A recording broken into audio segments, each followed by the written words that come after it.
अवसर आने पर अपनी बुद्धि का प्रयोग करें। कोई भी अवसर छोटा या बड़ा नहीं है।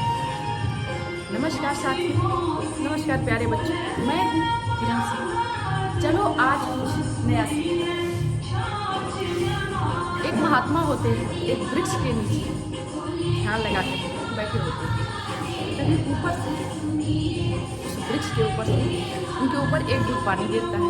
ऊपर देखते हैं तो एक तोता बैठा हुआ होता है और बहुत ज़्यादा दुखी और रो रहा होता है। तो तोते से पूछते हैं कि क्या तुम रो रहे हो, तुम्हारे दुख का क्या कारण है? तोता कहता है कि मेरे दुख का इतना सा कारण है कि मेरा इकलौता पुत्र था, मेरा एक पुत्र था जिसे शिकारी पकड़ लिया था, जब वो छोटा सा था, और ले जाकर के एक व्यापारी को बेच दिया था। अब वह व्यापारी उसे पिंजड़े में रखा हुआ है। वह व्यापारी हर साल हर बार मुझे आकर के सूचना देता है और मेरे पास से सूचना ले जाकर के मेरे बेटे को देता है कि मेरा बेटा कैसा है, और मेरी सूचना देता है मेरे बेटे को कि मैं कैसा हूँ। तो महात्मा जी ने कहा कि तो बड़ी अच्छी बात है, तुम्हें पता है कि तुम्हारा पुत्र कहाँ है। तो कहता है कि आपको ये अच्छी बात लग रही है, पिछली बार व्यापारी सूचना लेकर के आया था कि मेरे बेटे का स्वास्थ्य बहुत ज़्यादा खराब रहने लगा है और उसका शरीर बहुत ज़्यादा गल गया है।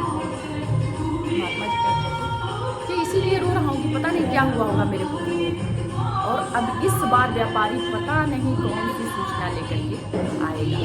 मैं तो उस सूचना को सुनने से पहले ही सोच रहा हूँ कि काश मेरी मृत्यु हो जाए, मैं मर जाता, लेकिन ये प्राण हैं कि निकल ही नहीं रहे हैं। महात्मा जी उसकी सारी बातों को सुने और पूछे कि अब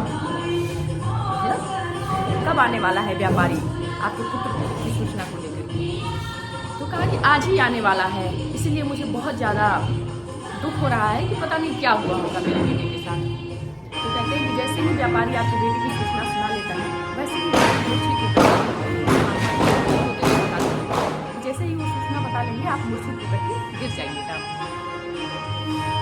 और अपनी सांसों पर नियंत्रण रखें, कुछ नहीं कहने की जरूरत है। जो तोता था थोड़ा सा हैरान हुआ, क्या कह रहे हैं, अपने बेटे को सूचना मतलब सुनूंगा और बेहोश होकर गिर जाऊंगा, क्या मतलब है? कोई उसे सूचना नहीं दूंगा, कोई उसे बुद्धि नहीं बताऊंगा, कोई उपाय नहीं बताऊंगा कि तुम्हें कैसे खाना है, कैसे पीना है, कैसे रहना है, तो वो कैसे ठीक होगा? आखिर महात्मा की बताई गई बातों को तोता करता है। व्यापारी आता है और कहता है कि आपके बेटे की हालत और भी खराब होती जा रही है और वह दिन प्रतिदिन उसका स्वास्थ्य गिरता जा रहा है, लेकिन इस बार आपके बेटे ने कहा है अब मैं जीवित नहीं रह पाऊंगा। अभी तक तो केवल स्वास्थ्य खराब होने की बात थी, इस बार उस पिंजड़े के तोते ने खबर भिजवाई थी अपने पिता को, अब मैं जीवित नहीं रह सकता। जैसे ही तोता इस बात को सुनता है, वैसे ही जिस पेड़ की डाली पर बैठा रहता है वहाँ से दस्त खा करके नीचे गिर जाता है और एकदम अवचेतन अवस्था, मतलब एकदम बेहोशी की मुद्रा में उसकी सांसें रुक जाती हैं।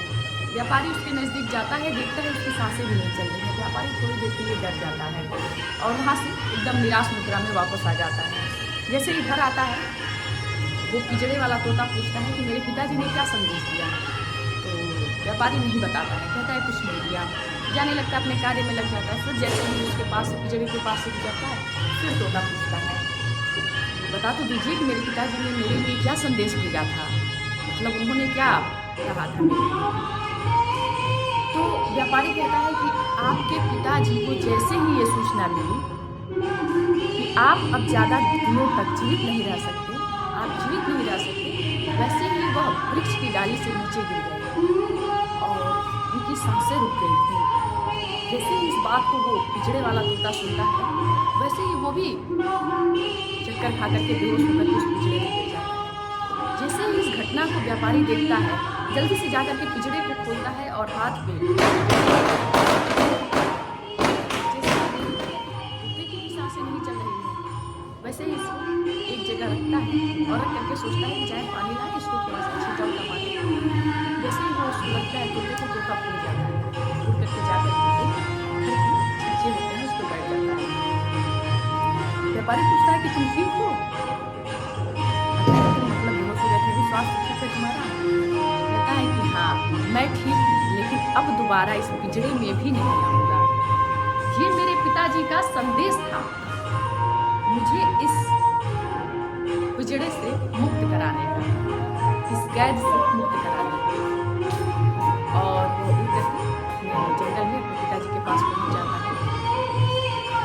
तो सीख भी, कहानी तो यही खत्म हो जाती है, लेकिन आप देखिए अवसर कितना छोटा सा था और उसके पिताजी ने किस गुप्त तरीके से उस तोते को संदेश भेजा था। तो हमें भी अपने जीवन के किसी भी अवसर को गंवाना नहीं चाहिए और छोटे छोटे अवसरों में अपने जीवन का लक्ष्य ढूंढना चाहिए और छोटे छोटे कार्यों को करते करते हम एक दिन बड़े कार्यों के नजदीक पहुंच जाएंगे। तो आप सभी का बहुत बहुत धन्यवाद मेरी इस कहानी को बड़े धैर्य से सुनने के लिए।